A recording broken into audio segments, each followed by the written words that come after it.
Hi! Welcome back to Sinchu vlogs. ಎಲ್ರೂ ಹೇಗಿದ್ದೀರಾ? ಎಲ್ರೂ ಚೆನ್ನಾಗಿದ್ದೀರಾ ಅಂತ ಅನ್ಕೋತೀನಿ. ಇನ್ನು ಇವತ್ತು ಮೈಸೂರು ಮಸಾಲೆ ದೋಸೆ ಹಾಗೆ ಅದಕ್ಕೆ ಕಾಂಬಿನೇಷನ್ ಆಗಿ ಆಲೂಗಡ್ಡೆ ಪಲ್ಯ ಹಾಗೆ ಸ್ಪೈಸಿ ಆ್ಯಂಡ್ ರೆಡ್ ಚಟ್ನಿನ ಹೇಗೆ ಮಾಡ್ಕೊಳ್ಳೋದು ಅಂತ ನೋಡೋಣ ಬನ್ನಿ. ಮೊದಲಿಗೆ ನಾವೀಗ ದೋಸೆ ಮಾಡ್ಕೊಳ್ಳೋಕ್ಕೆ ಅಕ್ಕಿನ ನೆನೆಸಿಡಬೇಕು. ಅದಕ್ಕೆ ನಾನೀಗ 1 ಬೌಲ್ ಅಕ್ಕಿ ಹಾಗೆ 2 ಟೇಬಲ್ ಸ್ಪೂನ್ ಉದ್ದಿನಕಾಳು ಹಾಗೆ 2 ಟೇಬಲ್ ಸ್ಪೂನ್ ಕಡಲೆಬೇಳೆ ಹಾಗೆ 2 ಟೇಬಲ್ ಸ್ಪೂನ್ ಅವಲಕ್ಕಿ ಹಾಗೆ 1/4 ಟೇಬಲ್ ಸ್ಪೂನ್ ಮೆಂತ್ಯ ಕಾಳನ್ನು ಹಾಕಿ ಇದನ್ನು ನೀಟಾಗಿ ವಾಶ್ ಮಾಡ್ಕೋತೀನಿ. ವಾಶ್ ಮಾಡ್ಕೊಂಡ ನಂತರ ಇದಕ್ಕೆ ನಾನು ನೀರನ್ನು ಆ್ಯಡ್ ಮಾಡ್ಕೋತೀನಿ. ನೀರನ್ನು ಆ್ಯಡ್ ಮಾಡಿಕೊಂಡು ಇದನ್ನು 7 ರಿಂದ 8 ಅವರ್ ನೆನೆಯೋಕ್ಕೆ ಬಿಡ್ತೀನಿ. ಕನಿಷ್ಠ 6 ಅವರ್ ಆದರೂ ನೆನೆಯೋಕ್ಕೆ ಇಡಬೇಕು. ಈಗ ಇದು ನೆಂದ್ಕೊಂಡಿದೆ ನೋಡಿ. ಈಗ ಇದನ್ನು ಒಂದು ಮಿಕ್ಸಿ ಜಾರಿಗೆ ಹಾಕ್ಕೋತಾ ಇದ್ದೀನಿ. ಹಾಕ್ಕೊಂಡು ನಾನೇನು ನೀರು ಹಾಕಿ ನೆನೆಸಿಟ್ಟಿದ್ದೆ ಅಲ್ವಾ, ಅದೇ ನೀರನ್ನು ಕೂಡ ಆ್ಯಡ್ ಮಾಡ್ಕೋತೀನಿ. ಅದೇ ನೀರನ್ನು ಹಾಕಿ ಮತ್ತು ಇದನ್ನು ಚೆನ್ನಾಗಿ ಪೇಸ್ಟ್ ಮಾಡ್ಕೋತೀನಿ. ತುಂಬ ನೀರೆಲ್ಲ ಹಾಕಬಾರ್ದು, ತುಂಬ ತೆಳುವಾಗಿಬಿಡುತ್ತೆ. ಹಾಗಾಗಿ ನೋಡಿಕೊಂಡು ಹಾಕ್ಕೊಳ್ಬೇಕು. ಈಗ ನೋಡಿ ನಾನು ರುಬ್ಕೊಂಡು ಬಂದಿದ್ದೀನಿ. ಈಗ ಇದನ್ನು ಒಂದು ಬೌಲ್ಗೆ ಟ್ರಾನ್ಸ್ಫರ್ ಮಾಡ್ಕೋತೀನಿ.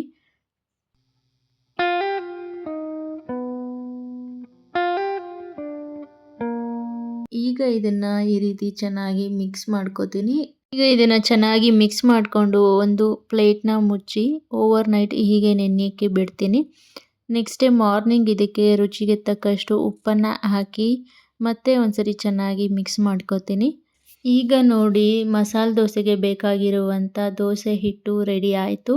ಈಗ ಇದಕ್ಕೆ ಕೆಂಪು ಚಟ್ನಿ ಹೇಗೆ ಮಾಡೋದು ಅಂತ ನೋಡೋಣ ಬನ್ನಿ.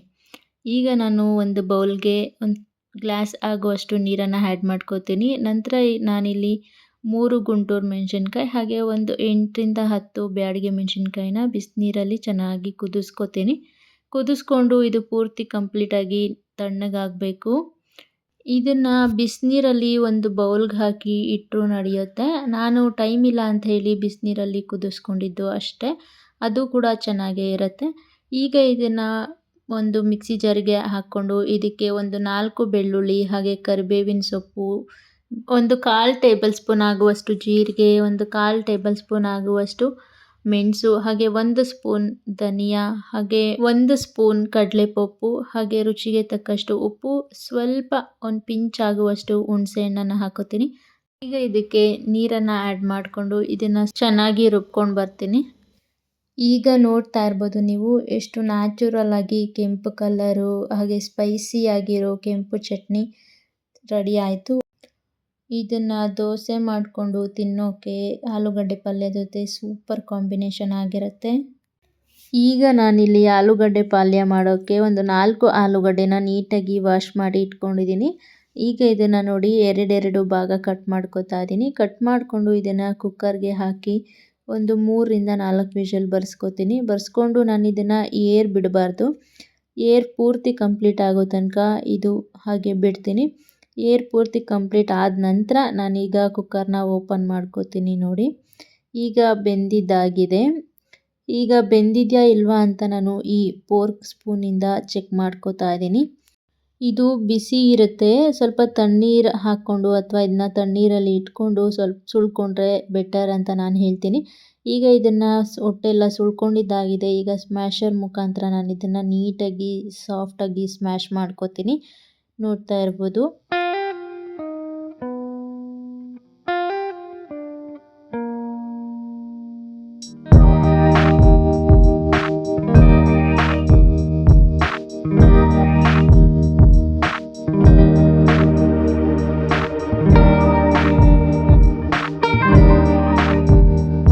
ಈಗ ಆಲೂಗಡ್ಡೆನ ಸ್ಮ್ಯಾಶ್ ಮಾಡ್ಕೊಂಡಿದ್ದಾಯಿತು. ಈಗ ನಾನು ಸ್ಟವ್ ಮೇಲೆ ಒಂದು ಬಾಣಲಿ ಇಟ್ಕೊಂಡು ಬಾಣಲಿಗೆ ಎಣ್ಣೆ ಹಾಕ್ಕೋತೀನಿ. ಎಣ್ಣೆ ಬಿಸಿಯಾದ ನಂತರ ಉದ್ದಿನ ಕಾಳು 1 ಸ್ಪೂನು ಹಾಗೆ ಕಡಲೆಬೇಳೆ 1 ಸ್ಪೂನ್ ಹಾಕ್ಕೊಂಡು ಒಂದ್ಸರಿ ಬಾಡಿಸ್ಕೋತೀನಿ.